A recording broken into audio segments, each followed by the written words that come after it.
আমার পাগলি সারাদিন খাটাখাটনি করে ক্লান্ত, ঘুমিয়ে পড়েছে। ক্লান্ত হবেই বা না কেন, উঠেছে লেট করে 12টায়, তাও ঠিক আছে, কিন্তু সারাটা দিন তো খাটাখাটনি করেছে। একা হাতে সব কিছু উপোস করেছিল ঠাকুরের পুজোর পুজোর পুরো জোগাড়। হ্যাঁ বাবা, পুজোর পুরো জোগাড় করা, পুজোর ভোগ। ঘুম পেয়েছে, তাও কানের কাছে ঢুকেই চলেছে, মোটেই চলেছে। যাই হোক,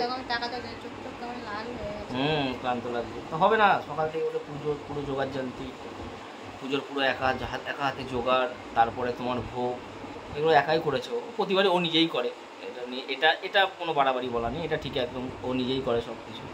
আর ওদিকে মোটামুটি আমি এমনি তো খিচুড়ি আর আলুর দম হয়েছিল, আমি দেখিয়েছি ভিডিওতে, দেখবে ওটা মা করেছে, মাই করে। আমাদের বাড়ির পুজো হলে দুটো পার্ট দুজন করে, পুজোর পুরো কাজ তোমাদের বৌদি করে, আর খাওয়া দাওয়া যত হয় মা করে। এটা তো ছোটো করে করলাম, আমাদের যেটা বাৎসরিক পুজো হয় এই মোটামুটি ডিসেম্বর মাসের দিকে তো বড়ো করে হয়, প্রায় মোটামুটি 150-200 লোক খায়। তো এর আগে তো দেখেছোই তোমাদের বৌদির ভিডিওতে, সেটা থেকে বলার কিছুই নেই, তোমরা জানো। তো ওটাও পুরো মা নিজে হাতে একা করে। আর তোমার বৌদি লাগছে তো। তো ঠিক আছে, আমার পাগলিটা ঘুমোক, ও একটু ঘুমিয়ে নিক। তো ঠিক আছে বন্ধুরা, আমি এখানে আমার ভিডিওটা তাহলে শেষ করলাম। Tata bye bye. তোমরা আমার সবাই ভিডিওগুলো দেখো, চ্যানেলটাকে সাবস্ক্রাইব করো, ভালো লাগলো না খারাপ লাগলো কমেন্ট করে বলো আমাদেরকে, তাহলেই তো আমরা আরও নতুন নতুন ভিডিও বানাবো।